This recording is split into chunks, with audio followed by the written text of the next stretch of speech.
the lights, the weird guy in the alley that listens to my windows. I love him so much. He's so great. Greg He's a really good. fantastic. He's a great supporter. Number one fan. Welcome back to the Arcane Archive. We are in for another wonderful, cringy, heart palpitation-inducing episode of Cautionary Chronicles, where we read terrible stories and talk about them, and sometimes go through Vietnam-esque flashbacks to terrible things we've experienced, or just personal relationships that we've had. We have a couple good ones today. It's been a little bit since we've done this, so I'm excited to see what Reddit is cooking up this week. Yes, sir. Yeah, we took a little bit of a sabbatical there for a second. Yeah, well, not to you guys, luckily, because important D&D things. Yeah, like the changing of our game. Yeah, and to see, whether there were good things, bad things, and whatnot. And, there's also just been a lot of stuff going on in our lives recently, so we kind of had to. But luckily, you guys weren't aware of that because we had enough backlog to keep that from affecting things. So, hey, As always, thank you for tuning in. How professional we are. Thank you so much. If any of these stories hit home with you, feel free to leave a comment down below. Whatever you want to talk about, really, but mostly about how horrible this stuff is. But without any more stalling, I think I can get started on our first story of today. Take it away, my friend. With Checkmate Wizard, which I saw that and I went, is this someone checkmating a wizard, or is this someone building the worst wizard? And either way, it would hurt Adam a little. So that's what I grabbed. I gravitated towards it immediately. I want my wizard boy to get the respect they deserve. I think you're gonna like this one. Don't worry about it. All right, I'll take your word for it, but I trust you implicitly. So we'll get started here. So it's been a while since I posted here. I don't have many horror stories, but recently, while tidying up some game notes, I came across a backstory of the worst player I ever have played with, or about as the worst player. So for your enjoyment, here's a recounting of my misery. Thank you. We appreciate your sacrifice here. Your personal sacrifice gives me life. It does. A few years ago, it fuels us. It fuels me. It fuels. I wrote a sprawling and obnoxiously written story about the person I call Stat Block Man, a notorious metagamer. However, compared to the subject of today's story, I'd take Stat Block Man any day over the player I've dubbed Checkmate Wizard. We'll get there. No. So back in ye olden days of the pandemic, through the fiery wreckage that was a failed campaign by a horrible DM, I came to meet a group of D&D players who I felt aligned with my own priorities in D&D. With our former campaign in Ashes, I had the lovely idea to DM for the group. I was still a relatively new DM, but I was finding my feet, and I had a fairly comprehensive grasp of the rules. I assumed this would be a good group to get some more experience with and enjoy the game together. What I had failed to consider was that this group, and Checkmate Wizard especially, had been waving blood red flags in front of my face since day one. My introduction to Checkmate Wizard, we'll get there, was his homebrewed artificer making potions to sell for profit for an hour of game time. Oh, God. Also, apologies. I've been very sniffly. I will try not to be too gross. Anyway, I didn't realize how bad it was until I started talking. Anyway, the group figures out a day and time that works. I begin crafting out a rough outline of things. I figured since the game is taking place in my homebrew setting, I'll run the group through some previously used material, but tweaked for lessons learned. Session 0 comes around, and I'm already seeing the cracks start to show. I had some pretty clear rules and expectations about how I wanted to run things. Fair. 1, medium homebrew. I'm still learning, so I'd rather not mess with entire things. Yeah, minimum 2, homebrew. Yeah. Medium. Yeah, minimum homebrew. My bad. Medium rare homebrew, if you please. Medium rare homebrew. We like it bloody. Yeah, we like it bloody. We like it pink, real difficult. Real raw. We like to get real raw with our homebrew. I'd like a blue rare campaign, please. Please do. Yes, indeed. Just waft the grill scent over my steak. Yeah, honestly. No evil characters was the second rule. I want the group to be heroes. I like running a heroic fantasy. Fair. That's completely that's almost fair. Like that's the norm. Like normal, at least that's the usual expectation, unless specifically stated otherwise. Like like that's more fun. The group, by and large, with the exception of one other player who wanted to play a literal cat, adheres to my guidelines. Not Checkmate Wizard though. Oh no. He hits me with with homebrew classes, with evil characters, with insane concepts, like being a level 25 god banished to the body of a mortal. I reject all of them, and then he Good hits for me you. with the character Good for he really you. wants to play, Checkmate Wizard. Almost there. A sorcerer wizard multiclass that, in his Oh, words, was the most OP combo people don't know about. okay. Alignment, lawful evil. I allowed Mm. it after wringing a promise from him that he was going to have his character become better and more neutral good over time. Fine, approved. You're probably wondering, why even let this person into the game? Well, just a friendly reminder that I was, at this time, a fucking idiot. All right. Yeah. Hey, I get it. Yeah. And a bit of a people pleaser. I Oh, also yeah. had That's a this bad yeah, it's combination. really rough. That's a rough combination. I also had this insane belief that you could reason with people. Oh God, you sweet summer Sweet, child, sweet innocent OP. soul. Oh God, the world That's doesn't deserve wonderful. you. It You doesn't chose the deserve you. worst time to attempt to reason with people, a global pandemic. So Yeah. I assumed things would be fine. They were not. I'm sorry. I do love the reveling in one's own misery I mean, I and think mistakes of the past. retrospect helps in that way. You know what I mean? Like you gotta be able to make a little light of your past trauma and Yeah. horrendous experiences and memories. I mean, Otherwise and you run the risk of the way it's worded, it sounds so like joyously nostalgic as well. yeah. Because again, About what like if you can't look back on like hours that you spent just absolutely getting your teeth kicked in by all kinds of ridiculous, stupid, cringy just shitty experiences and people like what else are you gonna do how are you gonna maintain any yeah. level of stability or coherency in yourself and in your mind if you can't learn to laugh at all the horrible Yeah. shit that I mean goes on in the it's so world in your unfortunate. life to you. It's unfortunate, but we as humans and individuals and people have the ability, the choice to make our less than savory or awesome moments and experiences, something that's more productive and constructive and, helpful than it just being a constant detriment and, crutch and noose that hangs around our necks, and for the rest of our days. You know what I mean? And I like it when people are able to look back and say, like, yeah, this was horrible.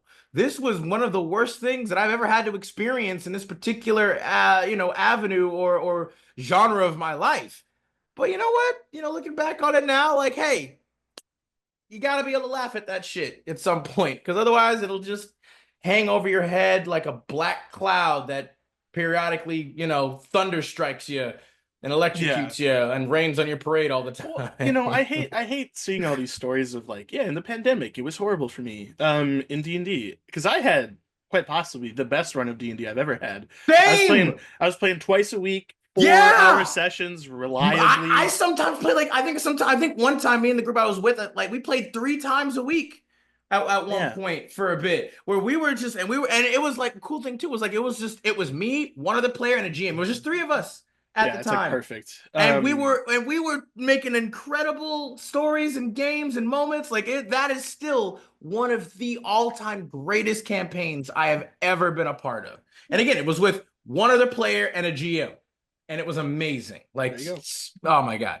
Core But memories. Core memories. we'll continue on here.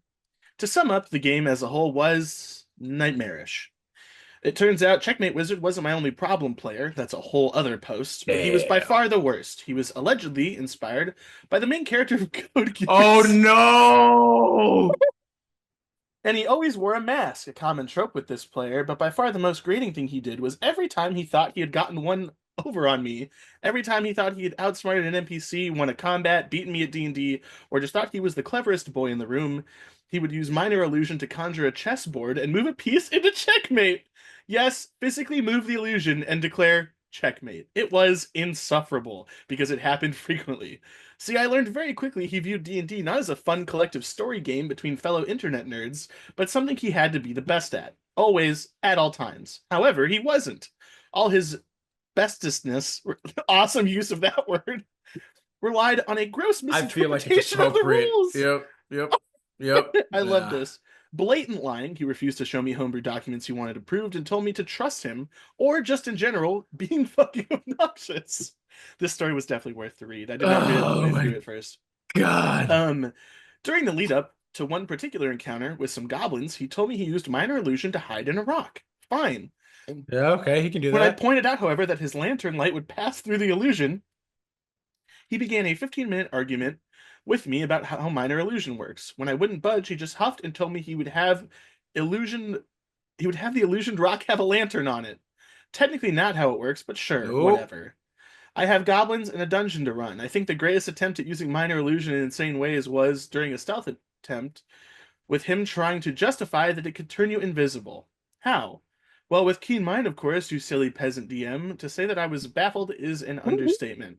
However, in the heat of the moment, I said, sure, whatever, but you're not moving, and he hit me with a checkmate. Oh This all, my God. this all came to a head when the party had learned that the minor villain had tricked them into signing a bullshit contract via illusory script. Checkmate Wizard, thinking he had won, hadn't even suspected that this villain might, be doing villain things.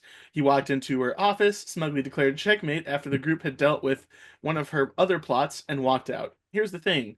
Canonically, this villain and Checkmate Wizard's characters know each other, and ignored my lore promptings and info dumps, and therefore he knew of in and out of this Character. character that this villain was a manipulative, scheming bitch. This wasn't me getting one over on him. This was literally a player too blinded by his hubris to just double check something and account for their own backstory. He didn't like that. He complained to me. He threw himself a pity party by not participating in the rest of the game, and I shrugged my shoulders, saying that actions have consequences. He had unwittingly checkmated himself. I love I that. suppose, however, nothing came of this. Uh, he and the rest of the group exhausted me. A week or two later, I folded the game, just too tired of the endless bickering to put up with things. No, you don't deserve that, buddy. Now, Like, I did don't. try to talk to him multiple times. However, those talks didn't go well. For one, I was super desperate to at least try and keep the group together at the time. I was in a bad spot mentally, and I was still inexperienced. In hindsight, I should have just booted him. In hindsight, I should have left the group I entirely. was gonna say There is plenty of fault to lay at my feet for this story, too. There were definitely times comportment. Oh, Jesus. This guy has a dictionary. My comportment was less than ideal. I was far less willing to remove people back then, and I wasn't always diplomatic in my handling of things. I went on to play with Checkmate Wizard as a fellow player Oh God. in a game run by another group member once I folded my game.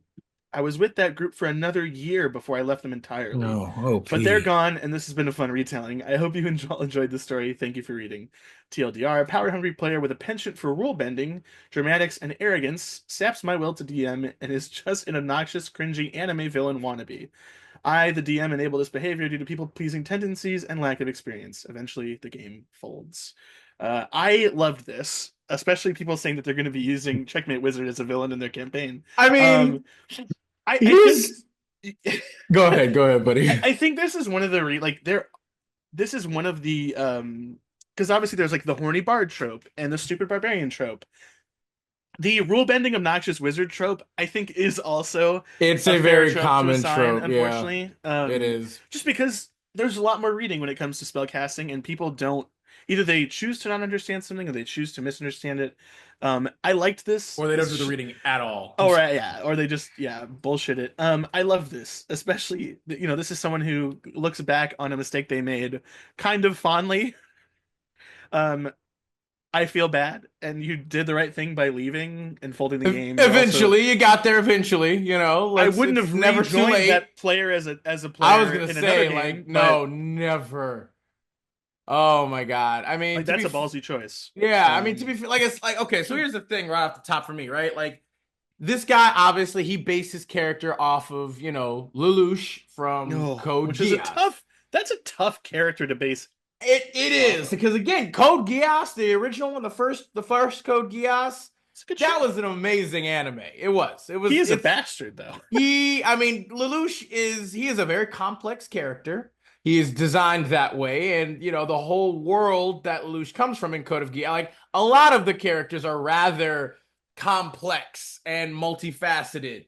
Um, and so like yeah, but to be honest, I don't think it's definitely it is a bold Choice. it is a bold choice to make to try and base, but it makes sense too, though, right? Because Lelouch is in many ways kind of a wizard, right? And he's exceedingly intelligent. He's like obviously genius wouldn't even be accurate to say for his level of intellect and ability and strategic planning and such. He's also extremely But cocky.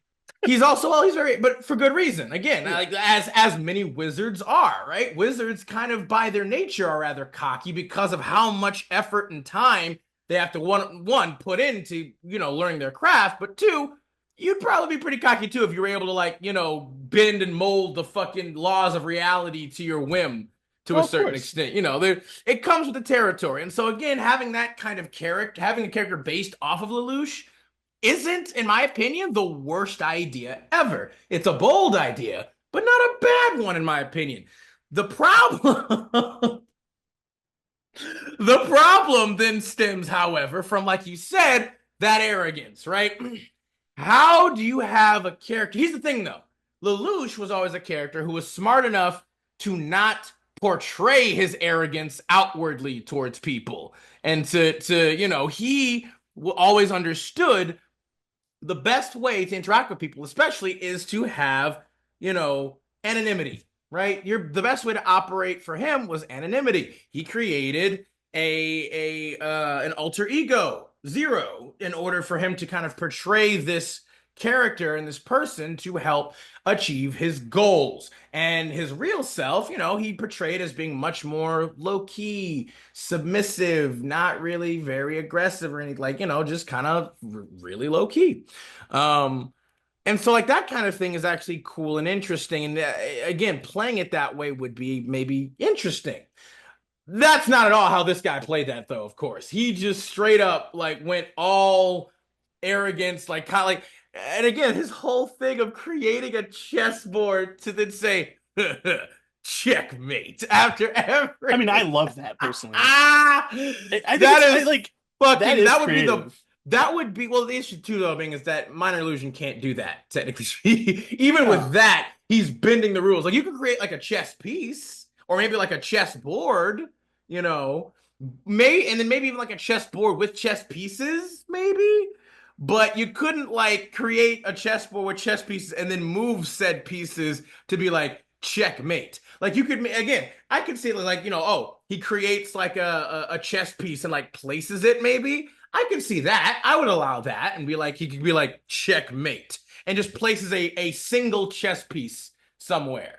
That would be funny. Like, that's fucking hilarious. And what makes it obviously the most hilarious, though, is how serious he is about it, how cool he thinks it is, despite how just like core-rendingly cringe it is. Like, oh goodness, 100%. This would be one of the best like joke parody characters to have. Like, oh my god, like this, like one of the comments down below is literally like, I'm gonna use this character as a reoccurring villain in my game now. Like, I love that. I would absolutely do that too. Like, just, and not even a competent wizard. I'm gonna make it so he's like, he appears, at least first off, like he's super competent, serious, and like badass, but he's just a bumbling fuckwit who keeps screwing everything up, but somehow, like maybe through just sheer luck, he survives most encounters, but believes it's due to his superior intelligence.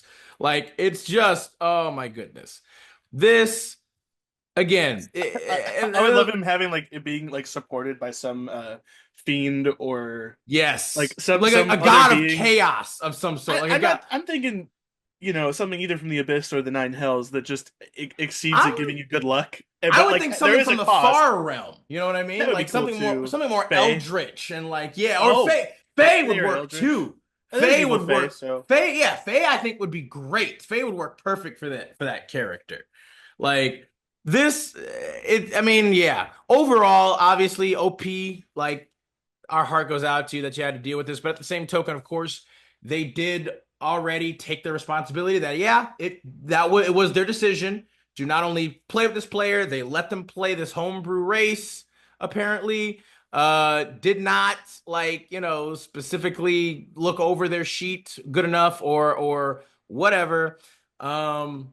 And so, it's kind of how it goes, unfortunately. But, you learned something from it, and that's what's important. And even more important, maybe again, the most important, is you're able to look back on these experiences like with a comedic lens and a humorous lens and be able to laugh at it back then, instead of holding on to it as something horrible that like stopped you from playing the game forever. Those are always the stories that break my heart the most, is where people let, shitty bad experiences like color the rest of the game and any other possible experience they could have with the game. And they're just like, I just can't play it anymore because of this experience. Like, I just couldn't do it. And I'm just like, well, why?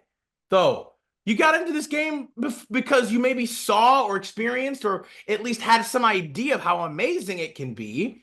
But because you experienced like the bad parts of it, like again, it's like anything in life, Like just because there are bad parts, it doesn't mean that there aren't good parts too. So why would you give everything up just to, keep yourself from maybe experiencing the bad parts again? And technically speaking, with this, you don't have to experience any bad parts if you don't choose to. Like, that's always the biggest thing, is with this kind of game, with this kind of experience and activity and hobby, you do have full control of it.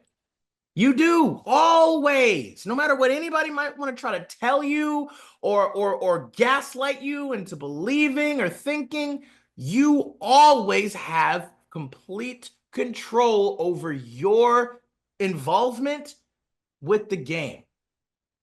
In any case, period. It's just period. And so it's like, it always breaks my heart when people are just like, yeah, I just can't do it. And it's just like, fuck, dude, come on. Don't let them win, because that means they won. They ruined it for you. You give them so much more power when you do that, when you let them take away your love and spark and interest in the game and the hobby and the experience. Like, it just makes it all the worse. So OP, if you ever see this video, take it from us. We sincerely here at the Arcane Archive, we appreciate and love the fact that you were able to tell us this story and acknowledge the faults that you had. And even with that, you still look back on it in a humorous and comedic light, able to laugh about it later. For how bad it was. Because that's how I also feel about, the Cringe campaign I went through. Like, when you're in it, it's super uncomfortable. You're just like, oh my God. But, I look back, like, a lot of it is freaking hilarious. Some of it's still rather rage-inducing too, to be fair, but still in a comedic fashion where it's just like, wow, that shit was so ridiculous and crazy or stupid or whatever. It's just fun. It's just funny. I just have to laugh at it. Anything else you want to say about this post here, buddy? I will say for me, like, I do wish OP would have like given a little bit more specific moments of like how the wizard was like not, doing the rules correctly, because all it really showed us was just him kind of trying to abuse minor illusion, basically. I kind of would have wanted to see like a little bit more specific moments where he was being like a cheater and a stupid fucking idiot. Or even like more moments where like, yeah, he thought that he got the checkmate and then didn't at all because he didn't actually know the rules. But other than that, I liked it. I thought it was very funny and humorous. Like, just God, that pure unmitigated cringe for he's trying to make a character based off of Lelouch and he literally says checkmate. Like, oh my God, that's some of the purest cringe I think you could ever hope to obtain right there. That you could ever hope to consume, because it doesn't get much better than that, ladies and gentlemen. All right, let's move on to the next one of the day. This story is titled Tales from Ill-Fated Tables, a smite that disintegrates a player by Ain't No Mushroom. Hello! I hope your day is going well today. This tale involves a certain Pathfinder spell that was homebrewed to be a part of our 5th edition game, labeled Lifelink. Now, what Lifelink does is attach a link to the caster to another creature, and whatever damage one end of the link receives, the other takes it instead. However, the big caveat here is that the damage is doubled. So you can see how this situation may have went down. The cast is as follows, and I will only name important figures in this story. Apologies for formatting. I'm currently on mobile. Me, Kopkesh, Viandir, Kobold Gloomstalker. Problem player, Dipple Calido, Gnome Paladin. The poor soul in question, Enzo Marisha, Elven Cleric, and the GM, who is known as Jackie. So, at session 0, when we were making our characters, we all talked about fun party ideas. Dipple's player and I then started talking about how funny it would be to have a kobold and gnome in the same party, and really like the sort of like wary strangers to friends dynamic we saw in some of the media we interacted with. We both actually got fresh off the heels of Baldur's Gate 3, which in hindsight probably wasn't the best idea. We talked about it with the party and got the go-ahead from Jackie as long as it actually evolved, that's very important, instead of just being a stationary thing. Love that. That is a very important caveat that should always be stated and promised, in my opinion, as well, consciously. Now, the big thing here that you might be thinking is, well, OP, lifelink isn't a Pathfinder spell. How was it even here? Well, dear reader, let me tell you. You see, our GM, Jackie, loved Pathfinder as a player. He would tell us time and time again on how he loved playing Pathfinder, but would never want to DM a game of Pathfinder himself, which I find interesting. I wonder why that is. This caused Jackie to create a whole new optional spell list filled with Pathfinder spells he labeled as legacy spells, one of them being the aforementioned lifelink spell. Enzo's player took that spell, finding the concept cool as a final option to heal/save a player in combat if all other options were ruled out. We start the campaign in the tried and true tavern, where each of the party members, 1 by 1 and 2 by 2, are introduced. Jackie, Copcash, as you enter the tavern, you see it is packed inside, and almost no chairs await you, save for one you see right next to Dimple. Sorry, Dipple. Me. Copcash quickly paces over to the stool, climbing onto it and sitting down. All right, roll me a dex check, says Jackie. I get a 2, 6 in total. Jackie, you spill the gnome's drink. Me in character, my apology, Dipple. Shut it, lizard. Now, in my head, I'm thinking, wow, all right, we're starting off the deep end. Okay, let's get this shit started. Cue around 10 sessions in. We get a level up, and honestly, a friendly relationship starts to brew between Dipple and Copcash, a kind of Legolas and Gimli sort of thing going on. We had a session on Halloween, which was, unfortunately, our last session. Dun dun dun! In context, Dipple was a noble. His parents were official characters, King Korbaz and King Nerkli. He took a point out of the Dragon of Icespire campaign. Oh, I see. Okay, he took a point out of the Dragon of Icespire campaign Nomengard adventure for his backstory. And his father, Korbaz, went mad after a mimic started killing some of the people of Nomengard. We arrived there, and after a few back and forth and a bunch of failed attempts to convince the king we were not enemies, the following happens. Me, we don't wish to harm you. We want to help you. GM, you all see the grand doors close behind you, and the king looks upon you all with a grin on his face. Enzo, what's your intent with us, your majesty? Korbaz, to gut you where you stand. Me, with an accepted insight roll of 17 and a perception roll of 15, I see the king is playing with a rope, connected to a cannon behind him with full intent to blow us away. Copcash takes his light crossbows and aims one at Korbaz, the other at the string, snapping at him. Drop the rope! GM, roll a persuasion check. I get a 14, doesn't pass. Initiative is officially rolled, and at the end, Korbaz lays dead, and the cannon unfired. Dipple's player, however, is, well, visibly pissed. I go to try and pause the game to talk to Dipple's player to make sure he's okay, and maybe talk to the GM to try and help out Dipple's player. But before it went anywhere, Dipple says, I go ahead and I smite Copcash, which then caused a bit of an uproar. Enzo convinced the GM to have this player cast lifelink on Copcash and yank Copcash back to try and mitigate matters. Enzo, if you wish to hurt him, just know that I will be the one you kill first. Think this through before you do something drastic. Dipple, I don't care. I still smite Copcash. GM lets him roll. Dipple hits, gets max damage, adds a +5 bonus to his damage with a strength mod maxed out, adds his 3d8 smite damage, which equaled 16 plus 11 equals to 27, and then double that. 54 damage total. Enzo's HP was 27. Instant death. Table was silent.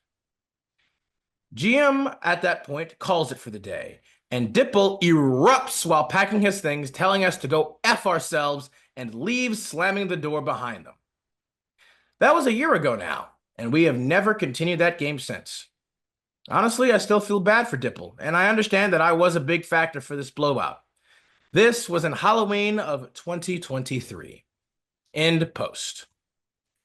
This one was actually Jesus. like posted literally 2 hours ago when I picked this up. So there actually isn't like any there actually aren't any like comments down below. OP, if you ever see this, just want to say like that was a hell of an experience there, bud. That was a lot. Sammy, what are your thoughts first off on this one? So hearing Like this kind of for the first the time. the jumping in and immediately like getting that oh yeah, it's a Gimli Legolas situation, and it's not at all. This reminds me of that one story you had where the other guy at the table for some reason picked you and your character to just hate the entire time. Yeah. Um and then it doesn't help that it doesn't seem like it was just this player that was after this, like the OP here. The DM probably wasn't their best friend either. Um, it, Uh, or at least I feel like the GM just didn't like handle this the way that they should have, clearly as well, for sure. There, I yeah, think there was a lot of mistakes made here from a number of people. oh Uh, yeah. Like also, some of the roles are unfortunate, but also it's like I got a 14. Oh, no, like come on,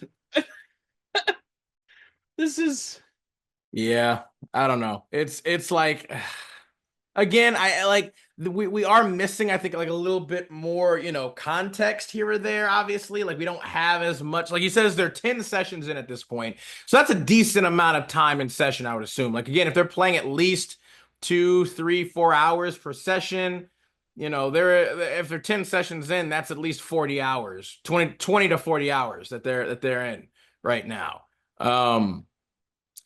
So I mean, it's like, at that point, like a lot of shit can happen. So we don't know. Like he's saying apparently they have this like, Legolas Gimli kind of vibe, and people are kind of, whatever. Like, I don't know why, for instance, if Dipple literally said, I go ahead and smite Copcash. Like I don't know why he necessarily just chose Copcash, because like maybe I guess because Copcash was the first one to like draw out his crossbows, I guess, on the king. yeah. Because I think everybody rolled initiative, and so I don't know. Like, I guess did Cupcash get the final kill on the king? Like, was he the one that was able to like Because he also, I assume Cupcash could have communicated that he has a cannon that he's ready to fire at us. Um, if nothing else, at least above table, right? Like all the Yeah, players would have known that as well.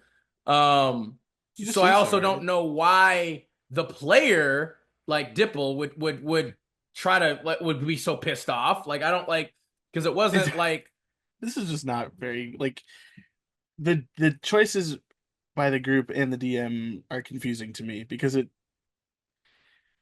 yeah, I don't know like no one wins why. there. I don't know why. Well, and maybe that was kind of the point to have it be kind of like and maybe it was again based off of the fact that they apparently they failed a lot of checks to convince the king previously that they weren't enemies, and so it was already at that point. Um, which I feel like is strange though, because if it's like one of their party is literally the king's son, like I feel like they would at least have advantage on a lot of like interactions with the king, even if he's apparently going mad. Like, because I played this part of Dragon of Icefire Peak before in Nomen Guard, where there is like a king who's kind of crazy or mad because uh mimics are killing a lot of his people and stuff, and like nobody understands why or what's going on. Yeah. Um, I played that before, and so it is like it is a bit of a literal powder keg, ironically, because you're a Nomen guard. Um, but I mean, yeah, I don't understand how it really escalated to this point. Yeah, that's the part that I'm just like, this is intense for what exactly? Um, And it seems like if literally uh Enzo was a cleric, if their health is only 27, then they have to be like, I think what at most level 3, I would assume. Unless they got like really bad rolls and shit, like maybe level 4 at most. Yeah, Um something close to that. so it's like, especially because yeah, that module usually, at least for Nomengard, they usually can be a lower level is the intention, I think. So I mean, it's like another thing that I never really understood is if again Dipple says I go ahead and smite Cupcash, I don't see how Enzo could then technically cast Lifelink first, even though Cupcash or even though Dipple said that they smited Cupcash first. Like they were like, I do this thing.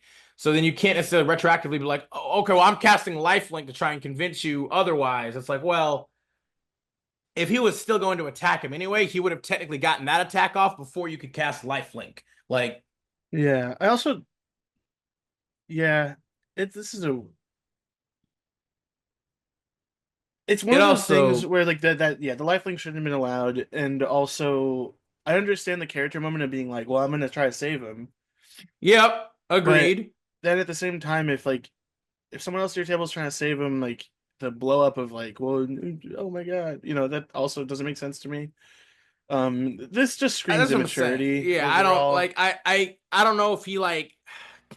I really don't understand why he got so angry. Like again, I feel like we're missing some kind of really like important subtext or context here, where we're like, what like why? Like, were you that attached to your imaginary kingly father or something? Like who, technically speaking, like you ripped that off of you ripped that out of Dragon of Icefire Peak anyway. Like it wasn't even like you personally came up with this and anything. Like and also technically, if your father, the king, dies, technically you as the prince would then become the new king of Nomengard, right? So like there's that.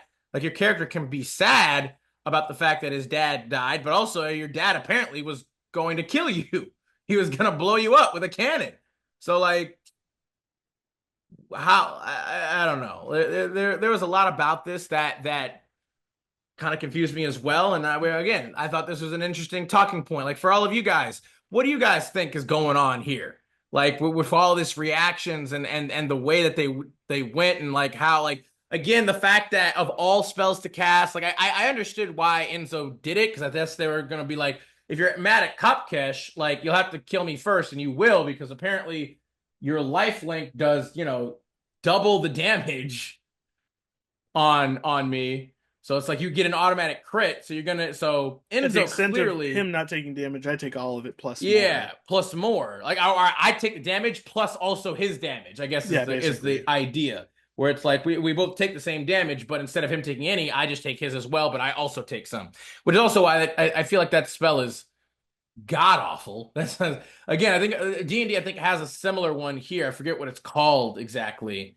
Oh, But it's also a paladin spell too, and dude, it's my someone in my campaign keeps using it, and one of them kept using it, and every session I'm like, stop using it. it's god awful. It literally again, it does nothing. It does He's like, nothing. well, I'm gonna take the damage away from an NPC that was like is gonna die, and I'm like, he's gonna get himself killed either way because Yeah. he told us he was gonna do that. You know what you can do? Not die and keep him And alive when yeah, I he was gonna goes down. say, and revive him, You're a paladin. yeah, heal Stop him. taking extra Don't take damage through your high unnecessary damage. AC. Yeah. He Don't had like a 28 AC. yeah. Like stop taking hits for someone with an 18 AC. Just get in there and don't die and then you'll be fine. But no. Yeah. I Like can't remember the name of the fucking spell, yeah, damn it. neither can I. Again, I'm blanking on it, but it's Oh, something like that's like Guardian you something. you have to like give him a ring and you wear the Yep. ring and You wear the you wear ring. Yep. It's like a whole warding thing. bond. Warding bond. It's a terrible spell. Oh, it's the worst. It's the same thing It's a like this. trick spell. It's It yeah, is literally a trick it's spell. literally like lifelink. And I don't understand why you would Because take people that. because well, character reasons, obviously. Like the only thing I could think of, right, is like if you're a paladin, and you have like a priest or some sort of like person that is in your order that isn't a warrior, isn't a cleric, isn't like a magically blessed person, but is an important figure. Like I could totally see a security of armed paladins with warding bond, and like they Yeah. switch it between each other just in Again, case, that so makes that sense, like that would be kind of but cool, at like the as a same concept. yeah, the same thing though is like usually though that individual is not going to actively be trying to engage in combat. No, no, obviously. That's the biggest problem. Like yeah, I agree it's a great spell for like protecting say like a non-combatant who's going to try and like, run the hell away and get as far Yeah. away as they can. Or a That child. makes sense. But the problem being is it's like if you're going to use this on a friend or on a fellow, No, a fighter, like another yeah, a person in your fellow group that's gonna, warrior, yeah, companion. It's like that completely defeats the purpose. You're just taking extra unnecessary damage because you're not even technically like I think warding bond technically like means their damage is halved because I think they and get you like take resistance, more, or you but take all their damage. you take the full, but you still take the full damage. Like your damage isn't halved, so it's like you take the full damage from the attack, but their damage is halved. But you still take the full damage. So it's like it's not even like you're like splitting the damage, right? Where it's like you both take half damage, I don't think. Yes. If there was some way to get the unless they effective change warding, that in the 2024, maybe. I doubt don't it. know. Well, actually, wait. Like I'm gonna check this Wait real a quick. gosh Yeah. darn minute. I'm gonna check this just because again, they did make a lot of change. Hang on, folks. But they hold probably the presses. didn't. So warding bond 2024. You touch a creature while the target's within 60 feet, it gains a +1 bonus to AC and saving throws and has resistance to all damage. Also, each time you take damage, you take the same amount of damage. Okay, so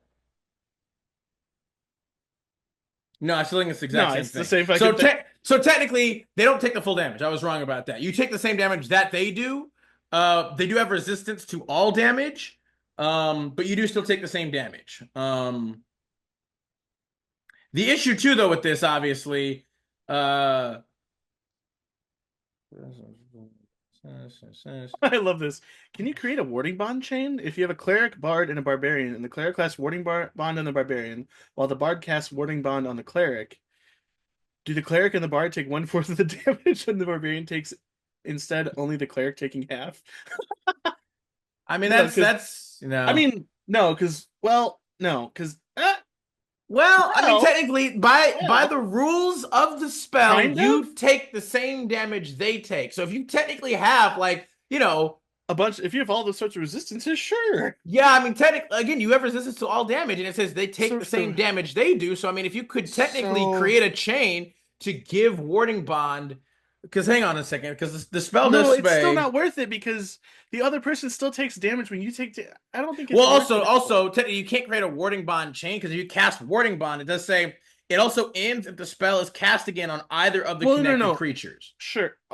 No, but if you cast warding bond, if the cleric casts warding bond on the bard and the bard casts warding bond on the barbarian, technically the spell isn't being cast on the bard by the bard, so it doesn't break the chain. So technically, yes, the cleric takes the damage from the bard that's resisted, and the bard takes damage from the barbarian that's resisted. The barbarian takes half, and then the bard would take half of that damage.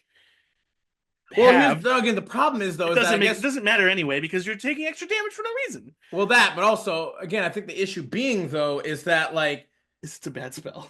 But we'd have to then, I guess, quantify or clarify what casting it again on either a connected creature, because technically you are casting it on yourself as well.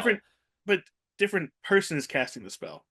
True, but that creature is still connected though. Like it does say you touch another creature that is willing to create a mystic connection between you and the target until the spell ends. Like technically speaking, rules as written, it just says if the spell is cast again on either of the connected creatures. So technically, if a creature is being affected by this spell, if they affect themselves again, it would break the previous one.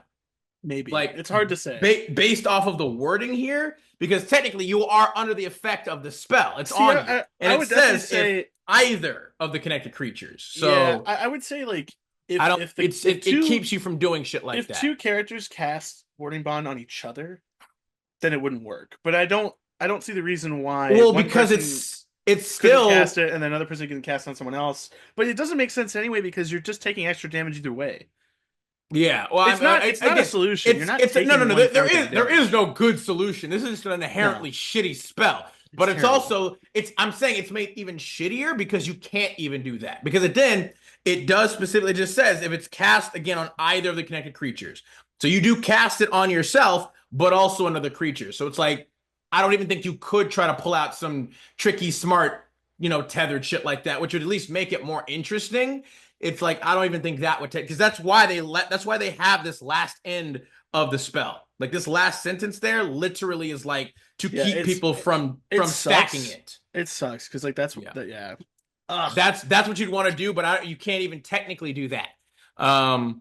So this whole thing here, lifelink just seemed like a really bad spell. And showcase because it literally got a player killed because another player had a weird, strange baby crash out and just but hey, I think that's probably all we really got for you here on this one, ladies and gentlemen. Please, honestly, I'd be very interested to know. Leave a comment down below and tell us what you think. What the hell is going on here with these guys? I certainly don't know. But let's move on to the next story of the day. Sammy, go ahead and take it away. Yeah, help me understand if I'm the problem. Ooh, we'll do our sure best. Let me know if anyone is interested in background, but really I just need to know if I'm insane. There's a PC that's driving me crazy and no one seems to care. I'll call this character Scanlan. Oh boy, shots fired there. Because his character is inspired by Scanlan from Critical Role. Of course. In that he has the exact same build, personality, appearance. He didn't even look up bards in the handbook. He goes into taverns and just does bits from Critical Role. It hurts my teeth. Session 1 concluded with a long lore dump from the DM, a full-on 30 minutes of exposition. All the PCs are listening and engaging except for Scanlan, who decides, I don't care about this guy who says he's a god. I'm going to go get a drink. He physically walked away in real life and apparently didn't listen to anything. Totally fine. We'll catch him up later. Will you, though? Should you, though? Because of my spicy brain, I take loads of notes, type them up, and then send them to the group. Do an out loud synopsis at the beginning of session 2, as the previously on, he doesn't react. Not listening, not reading notes, not aware of basically the entirety of the plot of the campaign. This results in several long discussions where his character can't get behind what the group is doing. Why go save that town? We don't know that they're in danger. The God Guy told us. What? Why believe the God Guy? I wasn't there. We explain why we trust him beyond a reasonable doubt. I still don't think that my character would do that. Later in session 2, the DM sets up a meeting with Scanlan and the God Guy, and we all just sit there for 30 minutes of the same lore dump from last week. Only this time, Scanlan's freaking out and doing his big reactions as if it's all brand new information, because apparently it is. The God Guy literally gives Scanlan free reign to see inside his mind and see all of his memories in an a la Christmas Carol or A Wonderful Life. Okay, we're on the same page now, right? At least now he's on board with the party's plans, right? Nope. He still doesn't trust the God Guy. He doesn't trust any of the good aligned PCs either. End of session 2, the God Guy is trying to motivate each of us to take up his quest. We all work with the DM to find that motivating reason. Then we get to Scanlan. The God Guy offers him money. I don't want money. I want fame. You'll be famous. You'll be a famous hero. No, I want to be famous for my music. This will allow you to play at the finest royal kingdoms. Okay, but I want romance too. There's a beautiful princess there. Okay, but is she pretty? Like, would I find her pretty? By the end of session 2, I was so burnt out. The party can't make decisions because he keeps being an obnoxious roadblock. But the thing that really kills me, no one cares at all. They're literally sitting there for hours in character arguing with the guy, desperately trying to get his character on board at every step of the journey. Is this normal? Is this what D&D is supposed to be? Just arguing in character with one obstinate dude who wants to roleplay a character he saw on TV? It's not worth leaving the game over.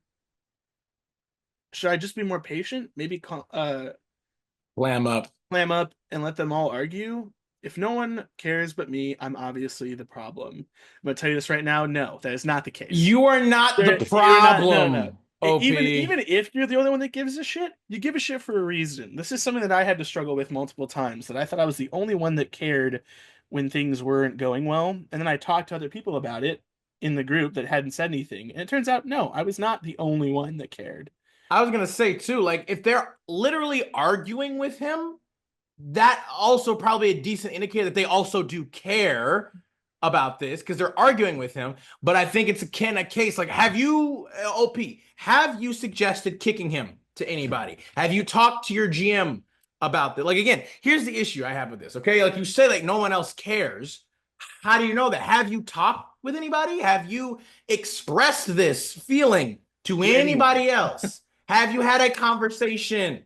Okay? Don't just jump to fucking conclusions because, like, you're seeing that nothing is being done about this guy, even though you feel it. What have you done about this guy? And even more so, if you haven't tried to do anything about him, how then don't you think that maybe other people might be feeling the same way? That you guys are all getting stuck in this shitty bystander effect bullshit that people do? It's insane to me. Don't blame yourself. Where you're just, yeah, where you're just always just like, oh, somebody else will handle the problem, so I'm not going to do anything about it. So it's like, look, you are not the problem here, okay? I will say, you know, right off the bat, it's like, hey, you are definitely you are very invested here. You know, you took all these notes, you sent them to everybody, and you had all this stuff, and it's like, you know, he doesn't react, not listening, not reading notes, and aware of whatever. And it's like, that can be annoying, of course, you know, but on some level, I guess people could also make the arguments like, you know, don't worry about him so much. You know, just focus on your fun and the people who are actually involved, and that's fine. It's like, sure, there's something to be said about that, yeah. But there's also something to be said about a dude who's just blatantly kind of being an asshole and screwing shit up or throwing wrenches into it. Like, again, here's the thing, OP. Let him go. Like, here's the problem, right?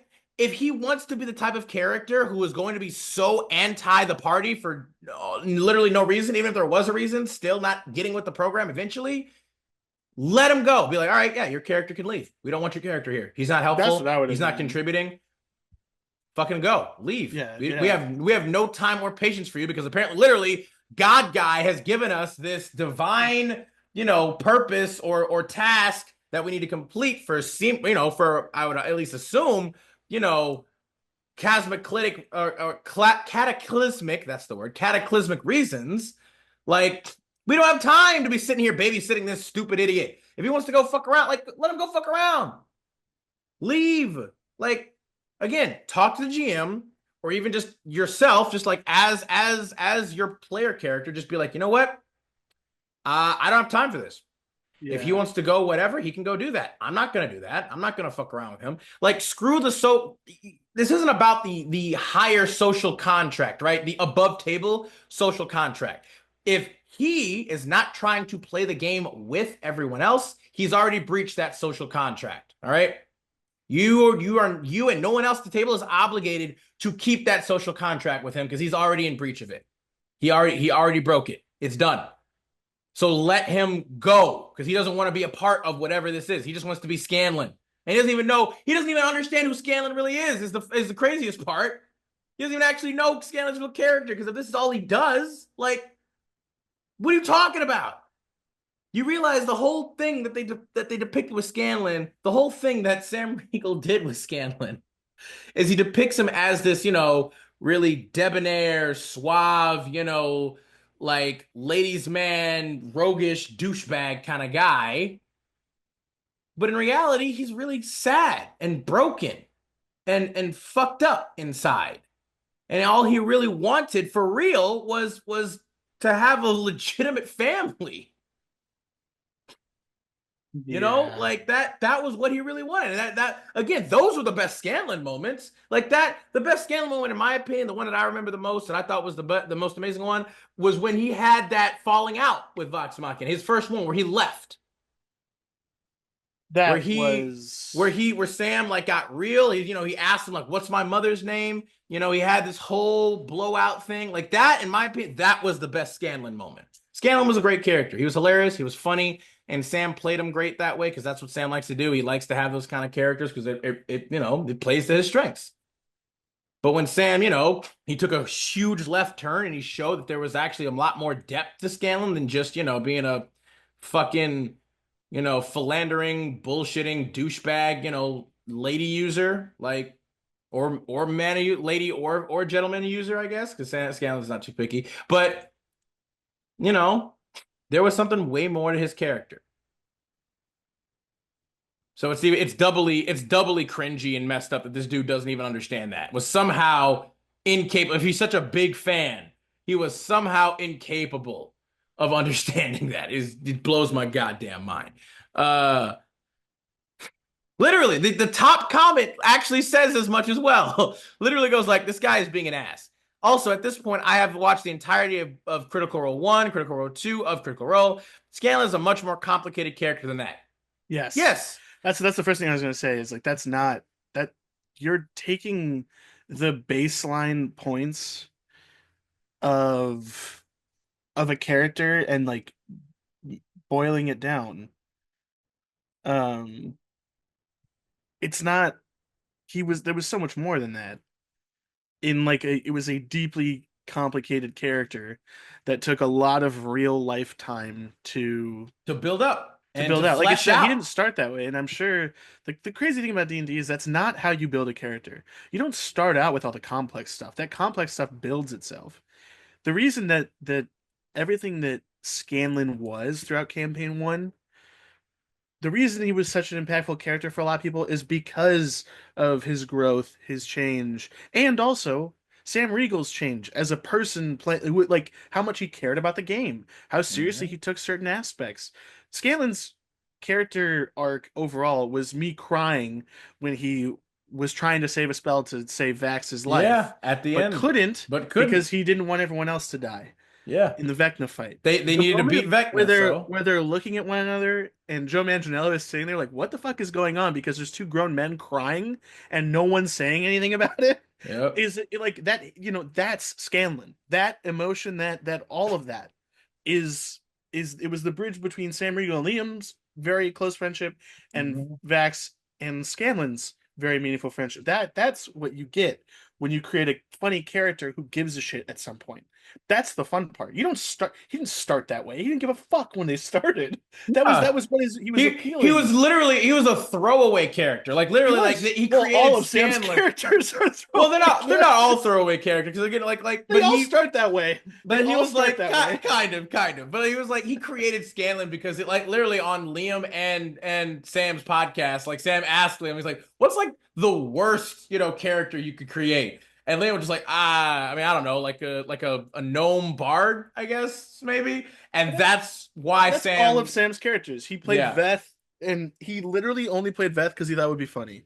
The accent was because he thought it would be funny. Like he doesn't think about these things when he makes the character. They grow into those things. That's what makes it so great. You can't just say, "Hey, I want to be an asshole." Table. They can only do that and because even they're then, friends. yeah, I was gonna say, and then even then, like Scanlan also wasn't just an irredeemable asshole. I like that's the whole point. Even as character, yeah, he would do like potentially questionable or maybe unsavory or whatever things, but he also legitimately always cared about his friends. He legitimately always he wanted to be useful to them. He wanted, and he always felt, like the least powerful and the least useful to them for so long. That was one of the things, right? It was like oh well, I'm just a guy that plays instruments and is funny and cracks a joke and lightens the mood, but my magic power isn't like on the same level as like, Pike or Keyleth, so it's like I'm kind of Yeah, just even though it was. it was or it could be anyway. Like it just depended. I mean, honestly, ironically, Sam also he always make some of the most ridiculous, crazy, like clutch moments with his magic and spells. Like he was like Sam is known for that. Um, but that being the case, like this guy, like OP, just literally another person also literally says this too, or another commenter says this, where you're like, if the GM doesn't want to do it, you can try to push it unilaterally. Be like, okay, Swanland doesn't want to participate in this. Is everyone else okay to just leave him in the tavern and head off without him? Like, that's again, if he wants to do that, let him go do that. And then talk to your GM and be like, hey, if he wants to be apart from the party, that's fine. But like, maybe give him like 10, 20 minutes, I guess, of some time in the tavern. Maybe even less than that. Just be like, he wants to go in there, he wants to play games or play his instrument. Cool. Roll a performance check. You did all right. Anyway, back to the rest of the party. Like, like that, like again, give him what he's asking for, but not actually what he's asking for. Give him what he deserves to get. Is essentially the thing. If that's what he's wanting to do, that's what happens. That's what he's doing. He's not being part of the actual narrative or the party or the group, activity. That's what you get. So it's like, it's just it's not again, this issue is a, quite frankly, in my opinion, a non-issue because you could handle it like that.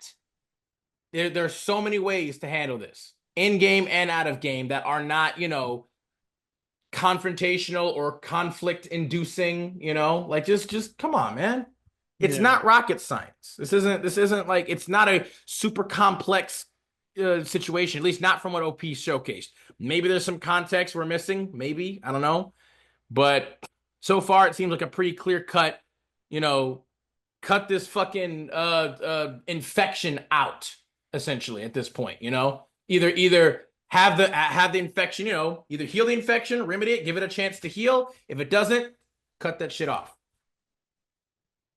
It's just, I don't see, and I don't understand why OP is automatically assuming that no one else cares is another thing. Like, I don't, you're not the problem, OP, although I will say again, I don't know why you're assuming that no one else cares. Because again, you haven't said anything that maybe people have said something. Maybe people have talked to both the player, maybe they've talked to the GM. Again, you haven't said you've talked to anybody yourself because I don't know. Either way, anything else you want to talk about this one, bud? No, I think we got our point across. In a good way. Agreed. Let's move on to the next one of the day then. This one is called Rumi Declines One-Shot Invite to Cry Wolf Instead by Chaser of Thunder. This one again, like, is gonna be a little shorter, but I also like kind of again the convo it elicits. Just a really quick warning, as there is a bit of an essay warning for people. Not anything heavy, but just as a heads up for any potential triggers. This was a few months ago, but I'm still mad about it, so here we are. It wasn't an issue with the players at the table, but rather someone crashing the game for us.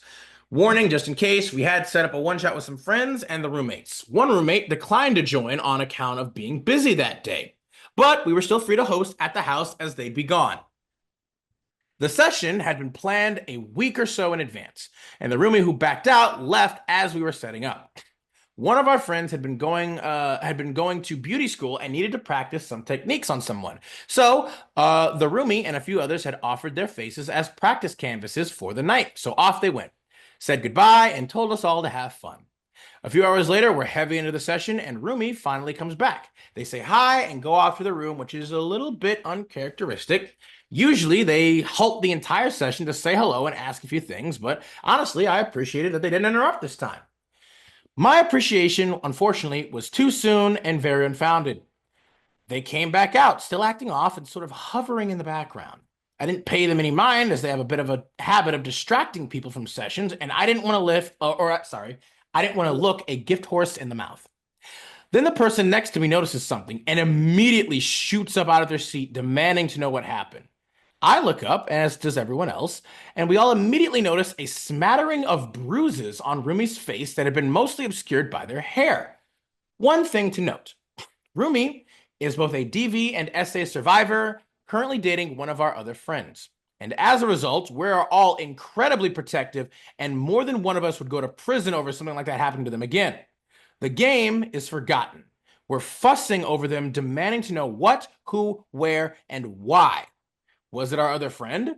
Someone's asking where the first aid kit is. Someone's about to go punch something. Someone's about to go look up the local police number.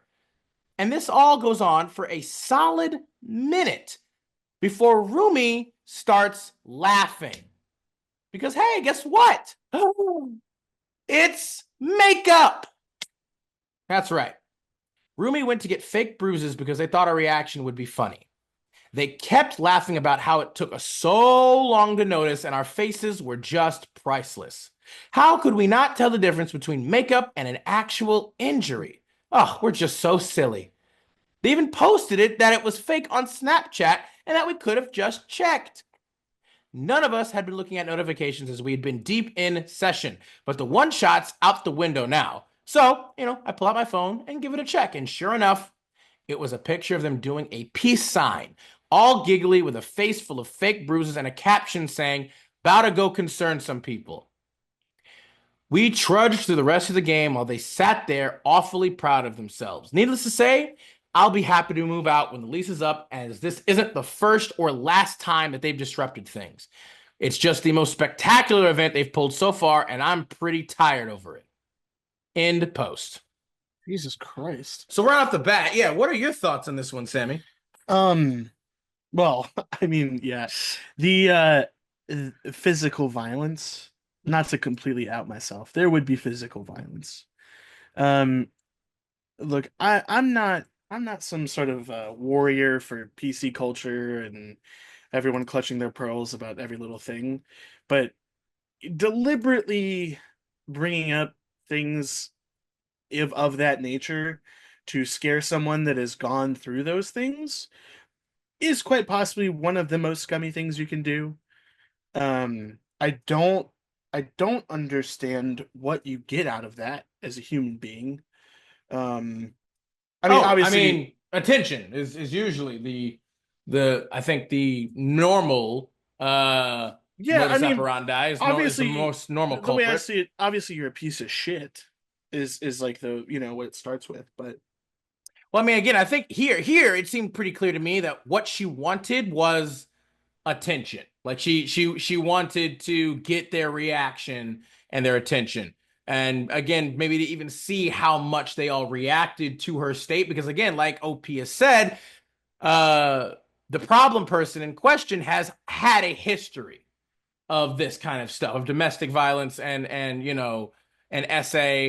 Um, and so clearly she knew that this would, I mean, hell, she literally posted on or on Snapchat, about to go concern some people. So she knew that this would most likely get a reaction out of her friends and people here. And even more so, if you look down here at the comments, they get a little bit more into depth because obviously OP doesn't give a lot of background, really specific background about like how apparently she does disrupt things. Because they say that this is not the first or last time that they've done this. It was just the most spectacular one that they've done so far. It was the most like I guess high profile incident. Um, but apparently she's done things like this before where like, people ask like, "Hey, like what's the pattern like that you're talking about? Like how exactly does she disrupt things?" And OP goes into a bit more depth. They say like, "Oh well, it depends if they're part of the game or not."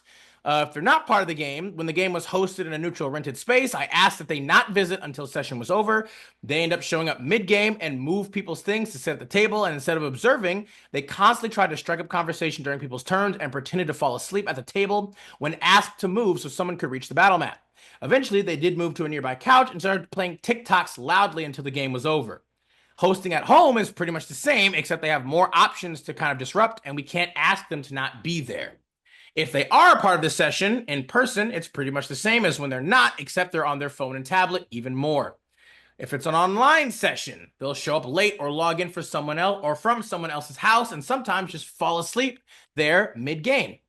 They're either like loudly eating or randomly singing into the mic. They've invited people over without warning during sessions and had hangouts with them in the background without muting their mic.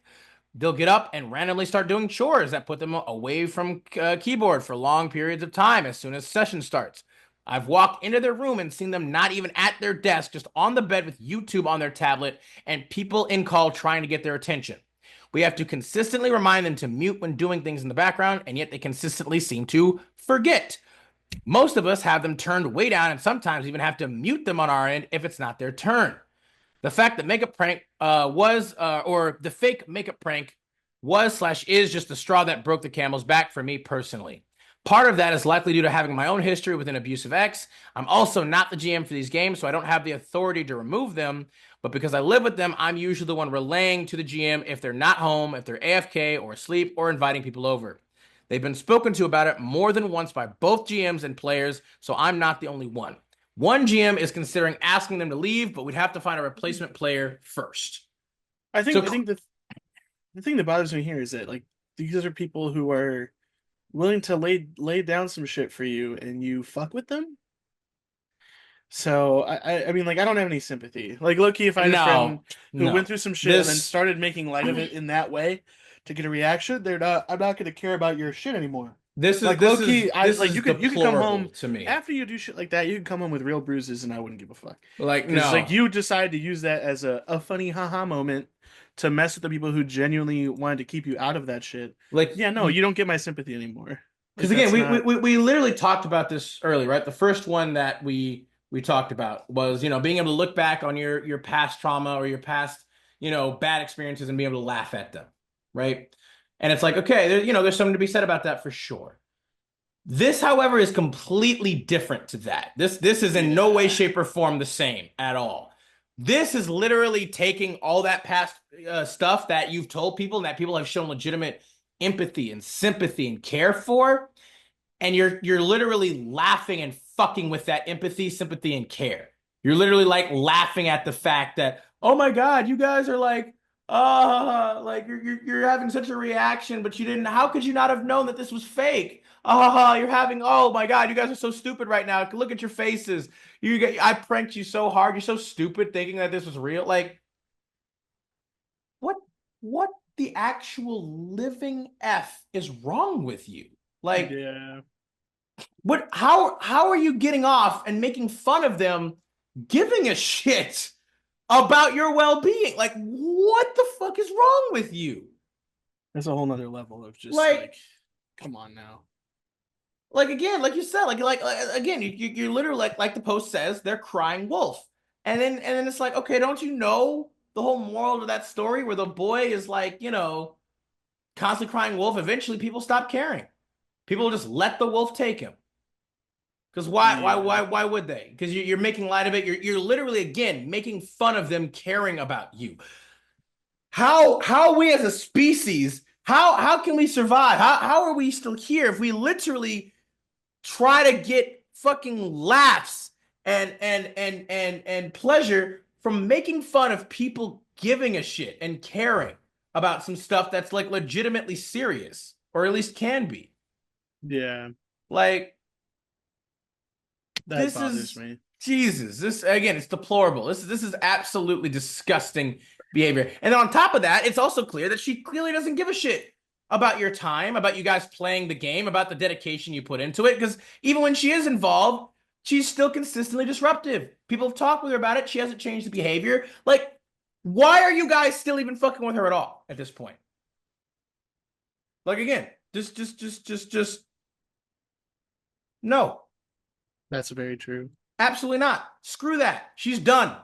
She's done. It's done. Want to know? Absolutely not. She would be excommunicado immediately, ASAP, bro. Done. There's just no. I'm not fucking with this person ever again. It's done. Like, holy shit, dude. You are so effed up. It's ridiculous. That is some of the most effed up shit ever, bro. Like you. Mm.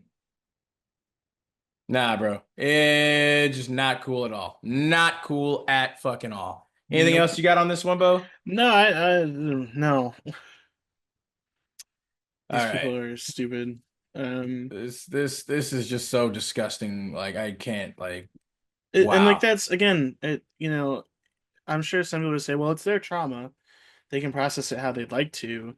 But like Well, like you said, that's fine. I think the reality is like you can't then fuck with the people who are there to support you. I feel like That's what I'm talking about. that's Again, like, it's different. if I tried to off myself, got therapy, went and took meds, and then proceeded to do like weird text pranks where I sent very good friends things like I'm gonna do it, but I wasn't being serious. Like Yeah, and then that's not laugh at them okay. like, Freaking out. running over to your house or apartment, like, stop, don't do it. You're like, ha ha ha, you really thought I was gonna do it. Like Like, I'm sitting there watching a movie eating popcorn, like you're a piece of shit. And I hope again, it's no.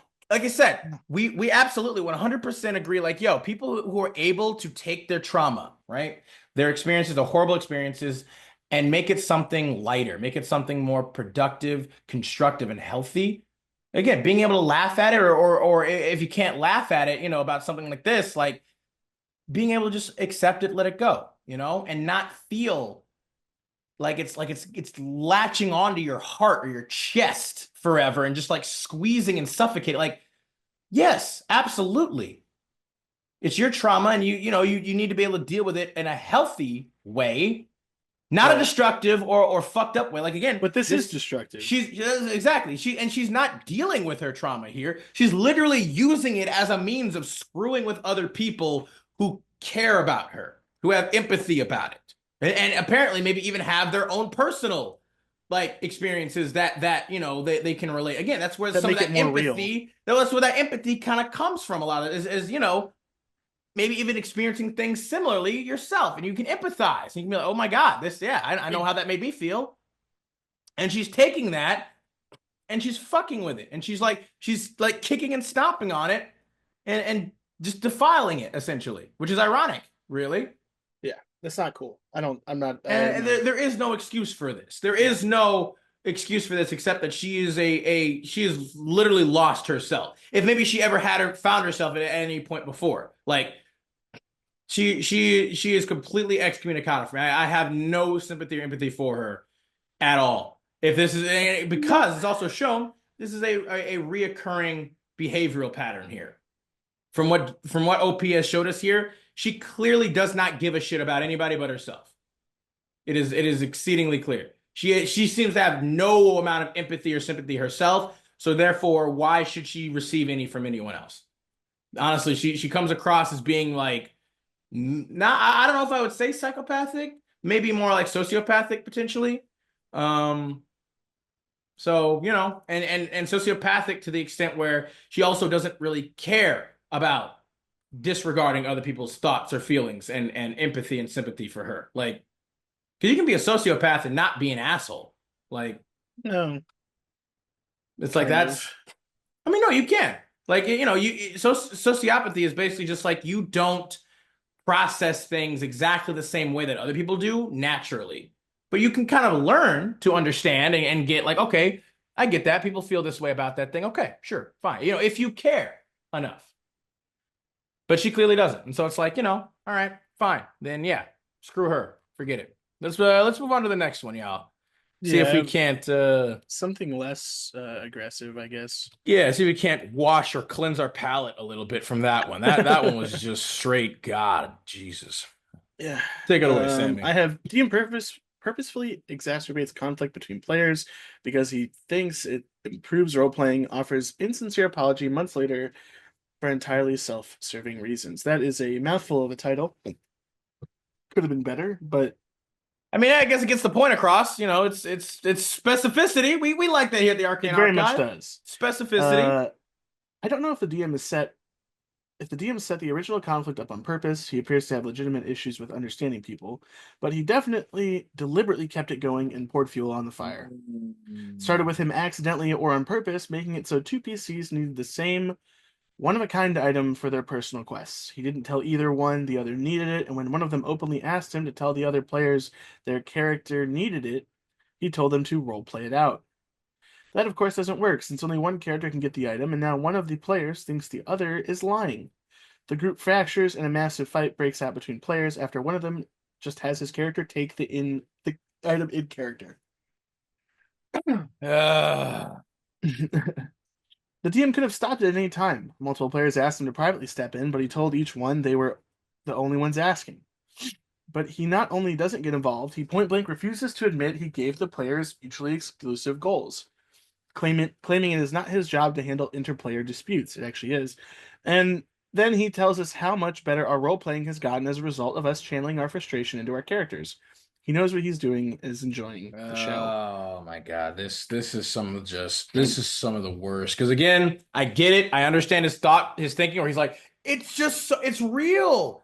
You guys are really emoting your real frustration. So it's so much better because you're really frustrated. You're not acting, you're expressing, you're emoting for real. And it's like, oh. Yeah, we call that method acting. Oh, goodness And gracious. method actors are notorious for being real pieces of shit. They certainly can be here and there. claiming that is their method acting. Yeah. And it might be true. It might be 100% true that they genuinely aren't mean to be that kind of person. You know where there's no place for full-on method acting where it affects your actual in-person relationships? D&D. Because it's supposed to be a fun pastime where you collectively tell a story. But But after it's escalated to players swearing at each other, screenshots are posted proving the DM caused the whole thing, and the players all turn on him. He then proceeds to complain about privacy violations, says we're not posting enough, claims it is not his job to keep the campaign going, and ends the campaign, but, quote, no hard feelings. What is your job then as a GM? What are you talking about? Yeah. Months later, we hear back from him after finding out he's trying to restart the campaign, Oh, having deleted wow. everything from previous campaigns from his profile so new players can't see what happened. His message is multiple paragraphs long and starts with, I don't want you to think I'm blaming you, but followed by him blaming us for everything. He's, quote, sorry we couldn't handle his DMing style and apologizes that we were offended, but he feels he, quote, owes us an explanation. He destroyed at least one real life friendship, although they managed to make up later, by tactically or tacitly, sorry, Hmm. I mean, accusing a player. technically would work too, yeah. Yeah, accusing a player of lying to their friend and ensured the group splintered the moment he ended the campaign, but refuses to accept any responsibility for causing and deliberately exacerbating the fight.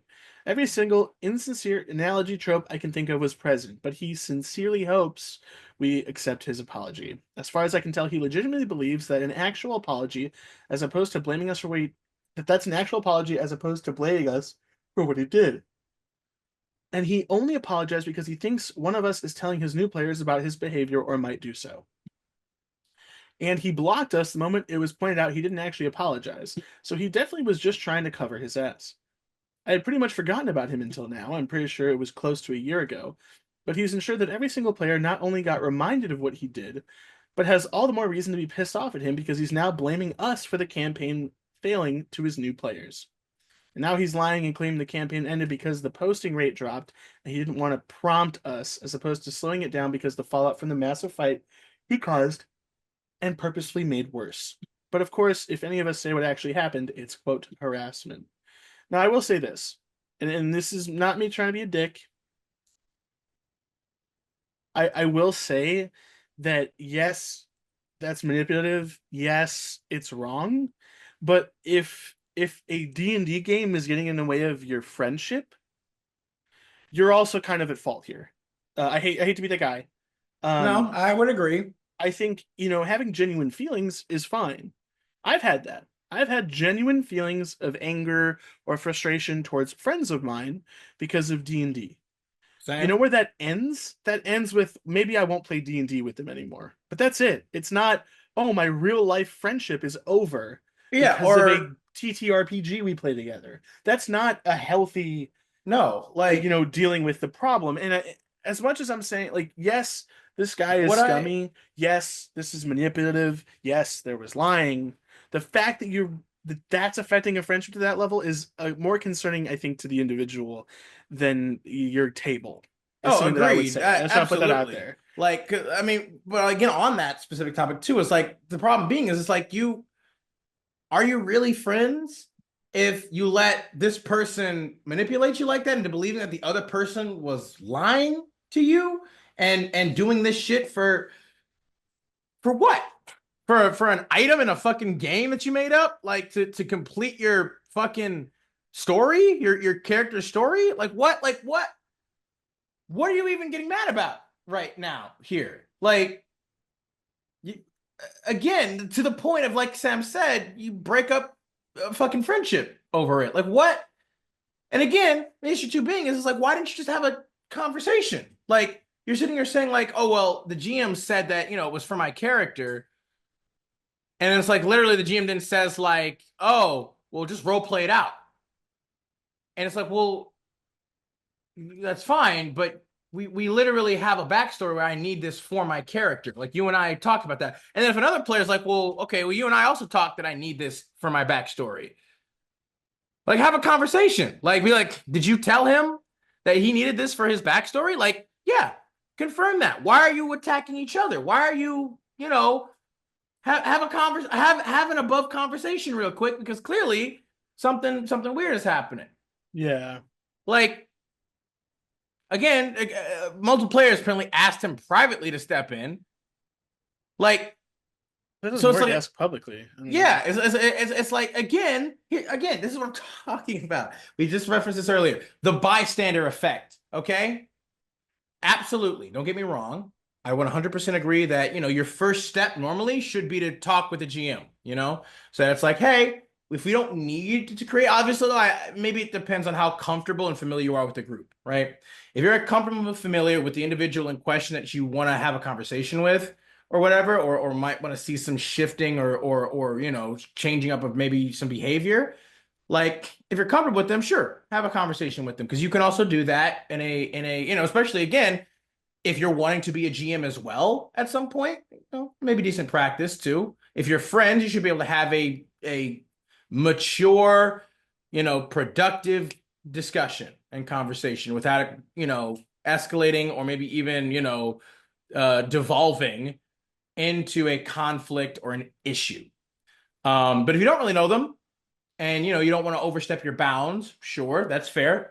Talk to the GM first. Say like, hey, but if the GM is literally saying like, well, you're the only one who's asking for me to step in, that should still be enough for the GM to maybe step in.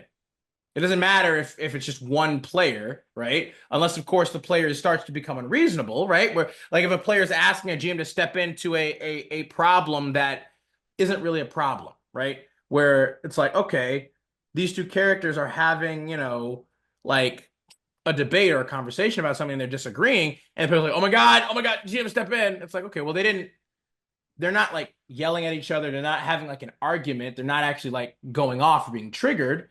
They're just disagreeing about something. Yeah, they're just not happy about it. Like that could be maybe a bit of an overreaction. But if it's literally like these two players are like getting into a fight, like that is a problem. And the GM should step in. If they're not, that means, okay, I guess somebody else is gonna have to step up and try to play, moderator and arbiter here. Especially if you don't have a personal stake in it, even more so to be like, okay, all right, look. Let's take a break here. Let's take a second, okay? Because this isn't productive, this isn't healthy, it's not good for the game or anyone else's mental state, all right? So let's have an actual conversation here. What is going on? Why are you getting so angry? Why do you need the item? Why do you need the item? Like, sort it out. Sort it out. It's not, again, this isn't rocket science. It's literally like communication 101, as a matter of fact. Like, don't just rely on someone else to handle a situation you see happening right in front of you. If you see it, try to do something about it. You don't have to like put yourself in harm's way. You don't have to be an asshole about it. But if this is something you care about, if this is something that you like, you enjoy, and you want to keep doing, if you like these people, if you care about these people, if you enjoy being with these people, then do something about it. Don't wait for someone else to do something about it. All right? You already went through the proper channels. Act. Take action. A little something, bro. Like, otherwise shit like this happens. Like, I cannot tell you how asinine, frustrating it can be where people are just like, yeah, our relationship crumbled and got destroyed because we just didn't really understand. We didn't communicate clearly what was happening. We just basically, you completely like shut down and disconnected and just didn't even like, you didn't even try. You didn't even try. That's the wild part to me. It's like, so you're just not. Didn't even try. Trying. You didn't even try. Like that shit that fucks me up the most of anything. If you didn't even try, bro, I find it so hard to care or empathize with people who didn't even try. Like you did nothing, and then you want to complain and say that, oh, this horrible thing happened. It's like, what? Did you even try to stop it? Like at that point, aren't you then just accepting it? You just accepted it. You allowed it to happen. Like you did nothing.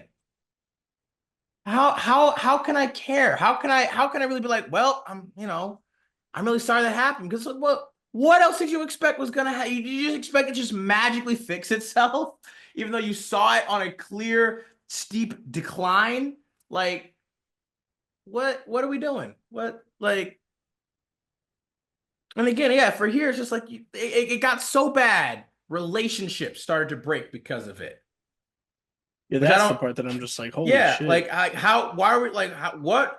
Again, were you like playing a game where if you die or you don't accomplish your goals in the game, you die in real life or something? Like, what what were the stakes here?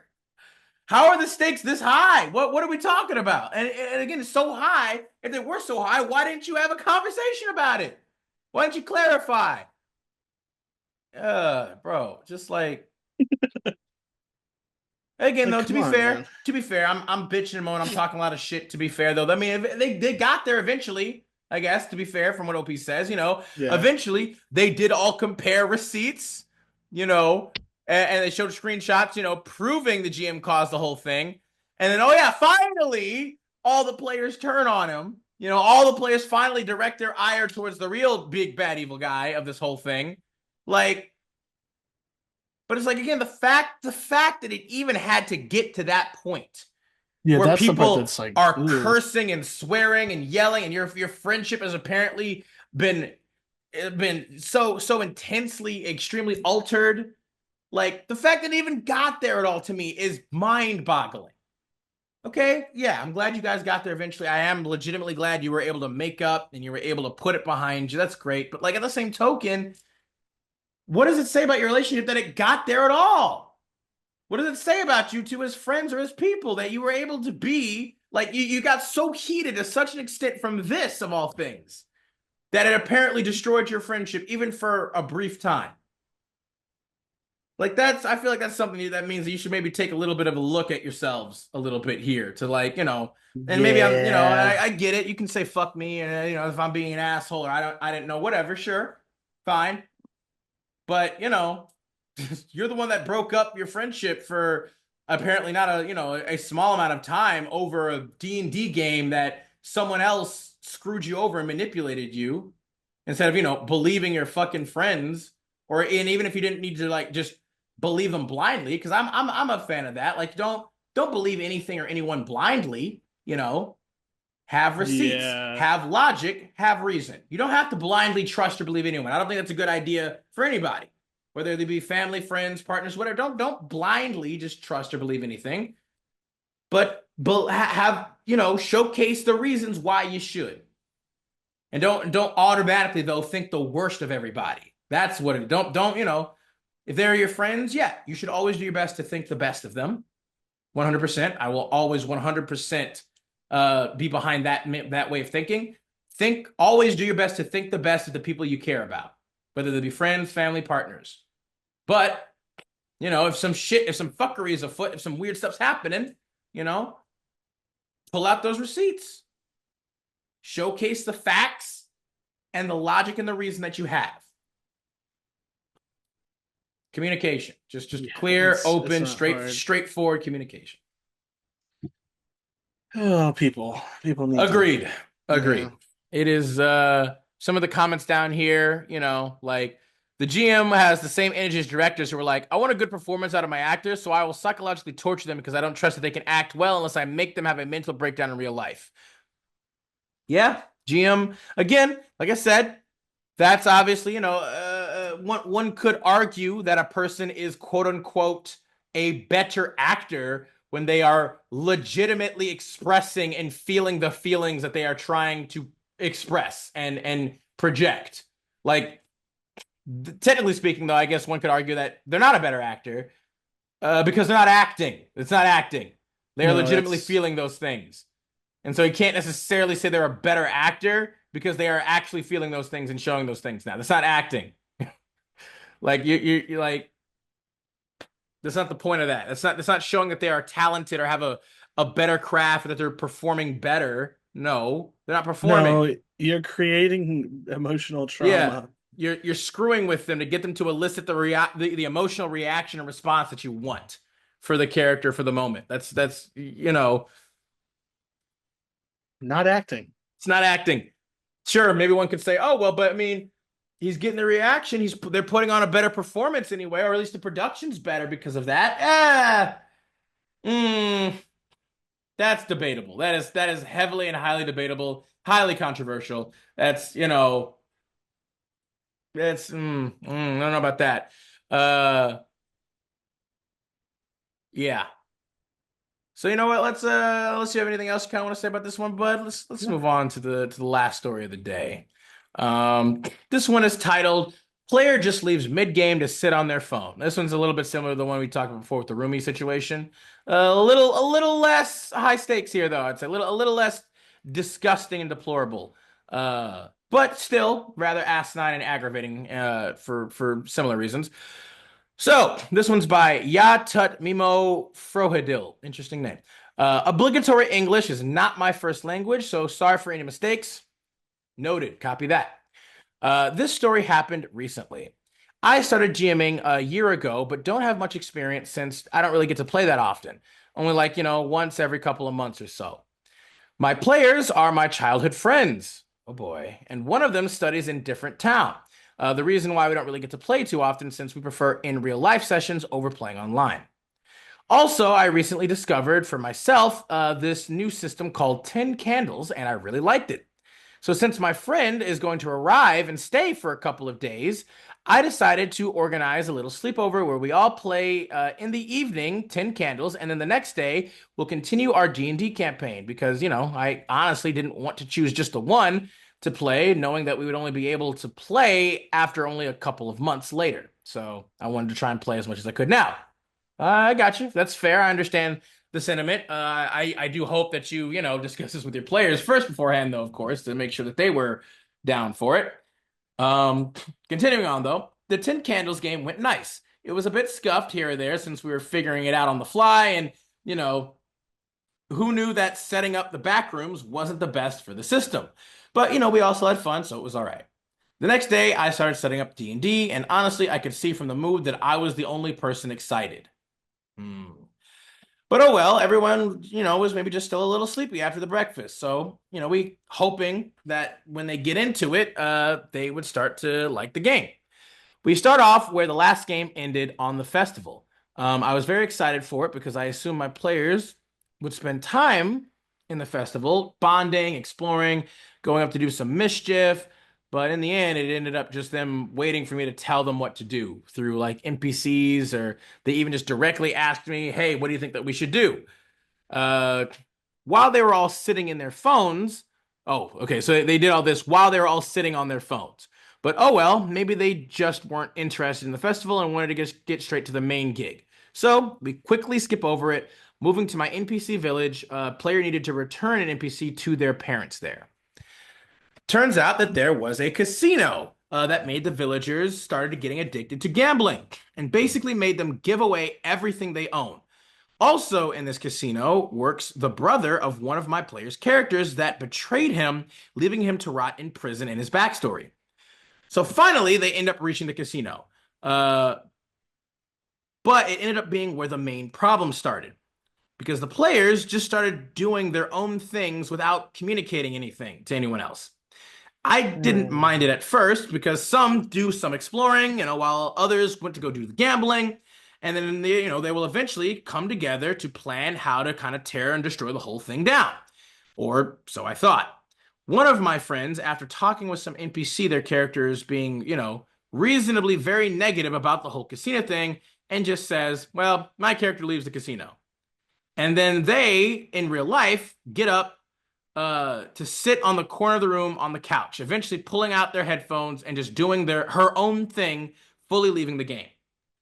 And I am absolutely stunned at first at this, but I try to, recover and pretend like it's all right, and I continue to lead the rest of the game for the last two of my players.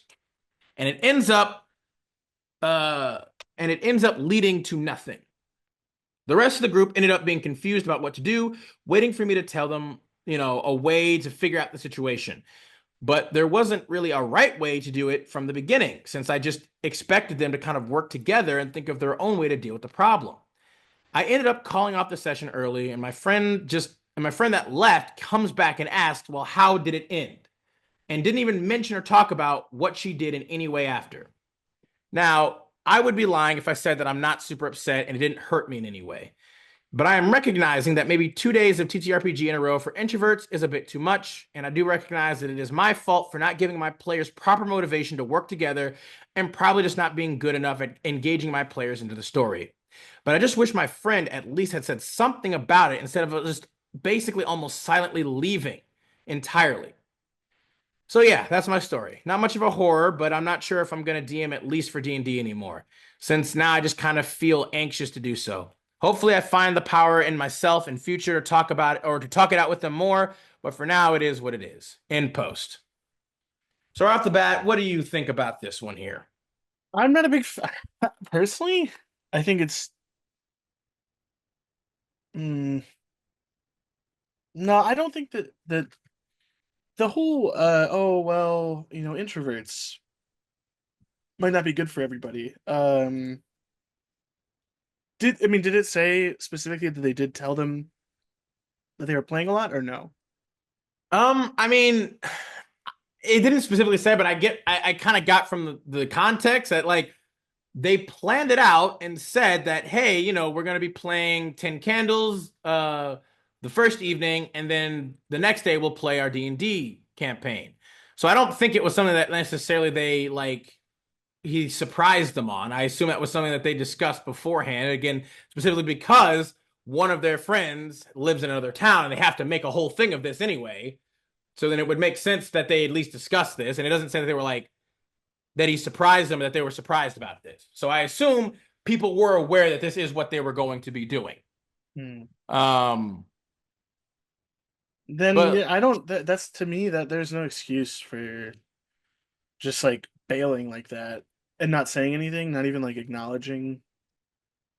I mean, this again, I guess this is maybe our theme for the day is people being is just incredibly bad at communication. To be fair, I guess this is kind of the leading cause of a lot of RPG horror stories, in my opinion. Obviously, maybe the biggest leading cause is just really bad, poor communication skills, or even a desire to really communicate with people. Because clearly it's like, yeah, okay, I do agree. I think the GM also acknowledges this, and I think maybe, and again, we're missing some context here, and OP also says they're not the best English speakers, so they probably glossed over maybe a lot of more context to get a better understanding. But it seems like, yeah, it seems maybe that OP, the GM, didn't really establish a lot of like reason or care for them to care about this casino, except for the fact that it was just kind of maybe a casino doing what casinos do, which is, you know, get people addicted, drain them of all their finances and funds and valuables as much as they can, to get their profit and kind of just not really give a shit about how both mentally and economically, destructive they can be to a person, or financially destructive they can be to a person, I should say. Yeah, because I like the whole like, oh, maybe because they're an introvert. Like, I don't think that's an excuse. No. Personally. Well, and again, I get he's clearly OP is a little bit more of a I think a subtler, more reserved individual.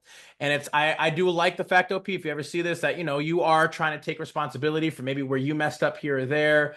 And you're even maybe trying to, give the benefit of the doubt to your players and your friends, because you're all childhood friends. But I also agree with Sammy that it doesn't matter if you're introverted or extroverted. Like, if you're feeling drained or if you're not into it or whatever, You can and if just say these, something. you can say something. You at least should say something like, "Hey, guy, I'm sorry. I'm just not into it today. Like, my mind is just elsewhere. I'm just not feeling it. I'm sorry. I think I just need to kind of go and lay down and relax for a bit. Like, I can't get into it. Like, Like, that's okay. that's all right. Just say that. But don't be like, yeah, my character leaves, and then just get up And and just go over to the peace out. couch and just start, listening to your music. Like, you literally just disconnect and you don't say anything at all. And you're just like, again, That's not being an introvert. That's being an asshole. yeah, you are being selfish and you're being dismissive of your so-called, again, childhood friends' feelings and time. Again, OP is a GM. They put some time and effort into this to try to set this up. They wanted to do this because you guys don't get to do this very often, because another childhood friend doesn't live here. They came into town for this. Or maybe, maybe not necessarily just for this, but they deliberately wanted a schedule to do this activity and this thing.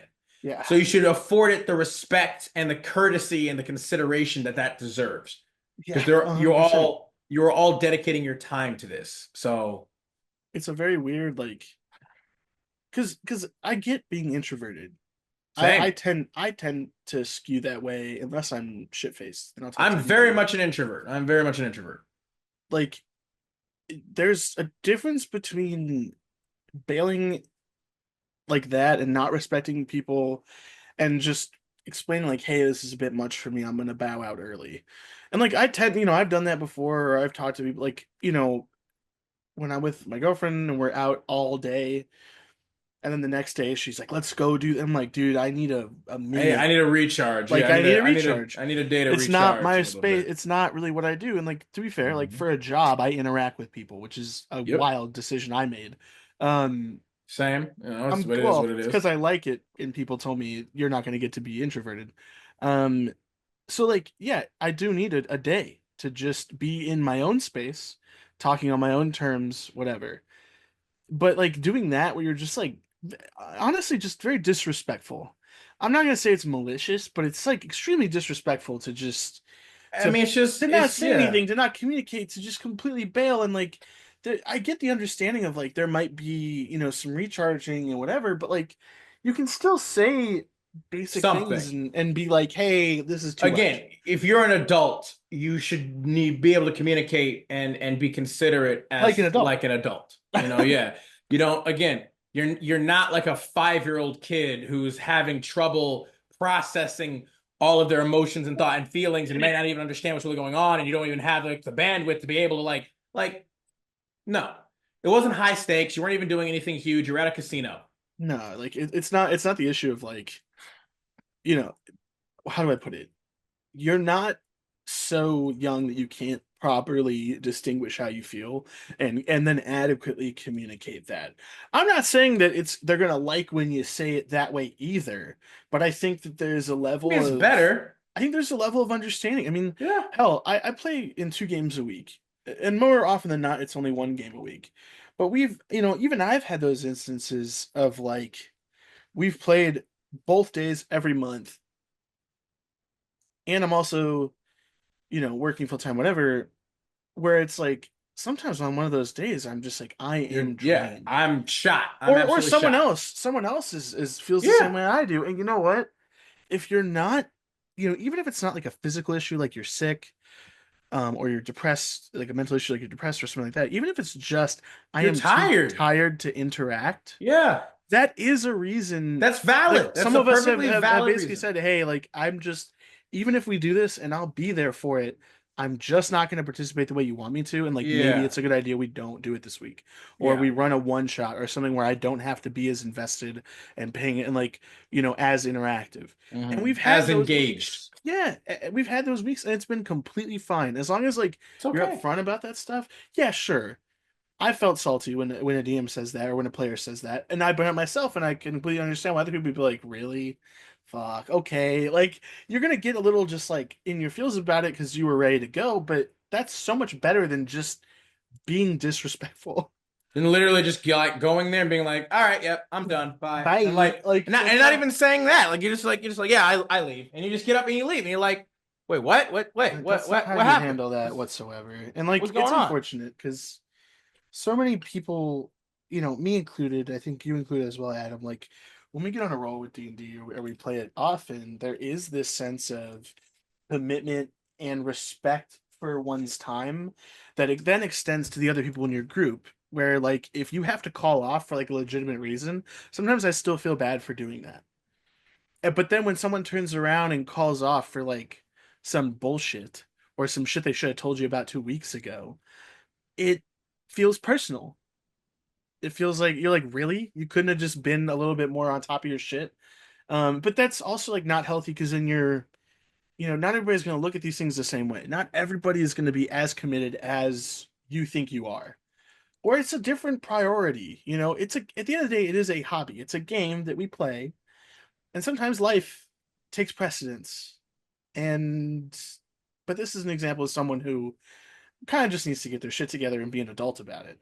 A little bit Again, more for sure. even if the end result is still the same of them not participating, as long as they're not being a dick about it, that's just how it is. You have a character that's just going to be in and out of your story, and if you're willing to put up with that and you're willing to accept that, then that's fine. But the issue you should take is definitely the disrespect, Yeah, the want and that's like a I don't really problem. give a fuck kind of attitude. That's a problem. I mean, this game is supposed to cultivate people's consideration, respect, and honor of one another. Like Yeah. that is what this game is supposed to help build, right? This is a collaborative, narrative, driven game. Yeah, it's supposed to be fun. It's supposed to be fun, and you're supposed to have fun with other people. It's supposed to be a game that brings people together, not takes them apart. That's the whole point. You're supposed to, excuse me, cooperate. Cooperate. And to do that, you need to be able to mutually respect and consider each other, just baseline. You don't have to again, like constantly cater or fall over, tripping over things to compensate or to accommodate everybody's little whim or desire or need. No. But it is about you need to baseline be able to respect and consider one another. Just as mutual people and people who are dedicating and committing their time and energy and efforts to this activity together, to make this thing together. Yeah. And it's just that, it's really sad when people can't even do that bare minimum there. Yeah. But It's I unfortunate. think yeah, I think that with that, it's like, I know that some of the comments down here are kind of saying the same thing we are, like top voted one is like talk to your friends. Don't go into with the, I was upset by, but instead, just tell them the game didn't really seem to click with everyone and ask what they didn't like so you can, make things more engaging in the future. In the end, it doesn't matter who's to blame for this behavior, that behavior. It depends on how far things escalate. But what matters is that the session you planned and presented clearly did engage your players' interest, and only they know why. It can be hard to seem like we're criticizing our friends, so some of them may just give you a, no, it was great, I was just tired. Don't press them. Let them have that excuse, but then just switch to the future. Ask them what sort of things they'd like to see in the game going forward, and if there's anything you could be doing better. If they open up, don't get defensive and try to accommodate their preferences. Again, I agree with this person to a certain extent. I think maybe they're going a little bit too far with the, again, accommodating them thing, maybe, but they're not wrong. And that it's like, they do need to feel free to inquire with your friends and ask them, yeah, like what was up? Like something did feel off. Like, why did people not feel like there was enough, like hooks or like clear connections or things to like talk about or address or do like um another dude specifically responds says responding to your second paragraph, I think it's important to tell the players that I could tell that you were bored. What can I do to improve? Being direct, cutting the shit, and owning that clearly the session didn't go well is the best way to get to the root of the problem. So I'd actually advise they shouldn't just take the I was tired excuse at face value. I would agree, considering that one player literally left the game. Honestly, this is why y'all need to get feedback after each and every session. Again, maybe not after each and every session, but I always ask the following questions after each session, and the players have until the end of the day to respond to get inspiration for next game.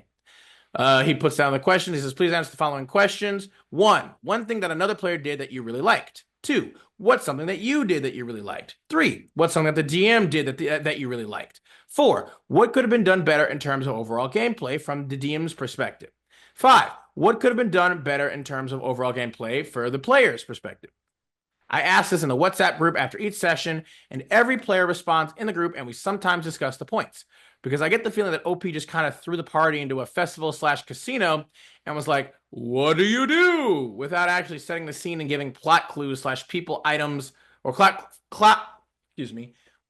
clues/people items and points of interest/something interesting. Which again, I think OP did kind of like take some responsibility for that a little bit. Yeah, where like maybe they didn't set up enough or most interesting plot hooks and moments and things maybe. Because the other two players were still like asking like, hey, what do we do? Like, what are we supposed to do here? And OP was kind of just like, I just kind of expected them to just figure out a way to deal with the situation instead of having like, an actual way of maybe dealing with the situation, which again is like, okay, it's not an explicitly bad thing to have, but I do think for GMs, it is always important that you do have an idea of how, maybe a party should approach something and handle Yeah. something that you are throwing at them as a problem. Like you should have a way, but it is also very important to be able to have flexibility, right? To be like, okay, yeah, let's have based off of what the party does, maybe you can fit in a one of the solutions that you had to address the problem here, or provide some more clear direction. Again, people, I get it. People always want to talk about, oh, no railroading. Well, railroading in and of itself, in my opinion, isn't a bad thing.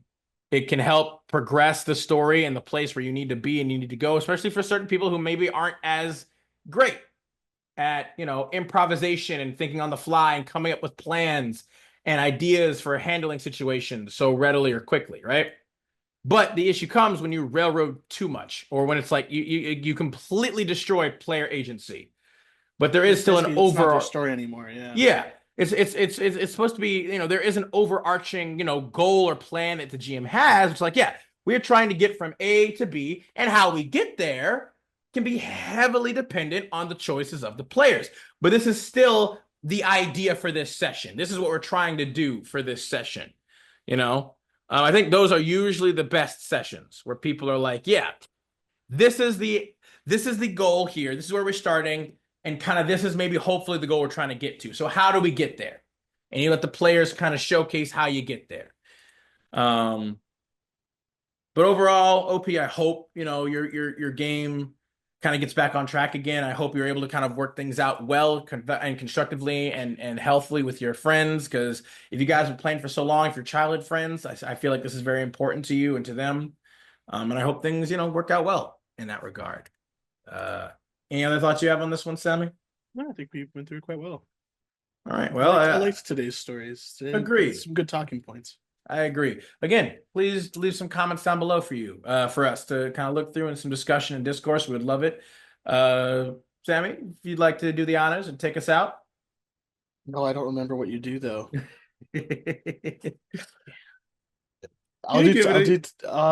Give it a second. I'm thinking. It's very similar to how we usually do the intro. Oh well.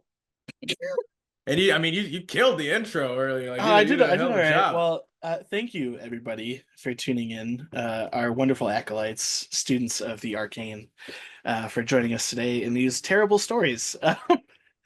Please, as Adam said, don't forget to if you like what we're doing, give us a subscribe. I hate asking that, but it'd be cool. Just to see that people actually like what we're doing. Yeah, comment, give us, gives us that little extra moral boost, Yeah, give us, boost.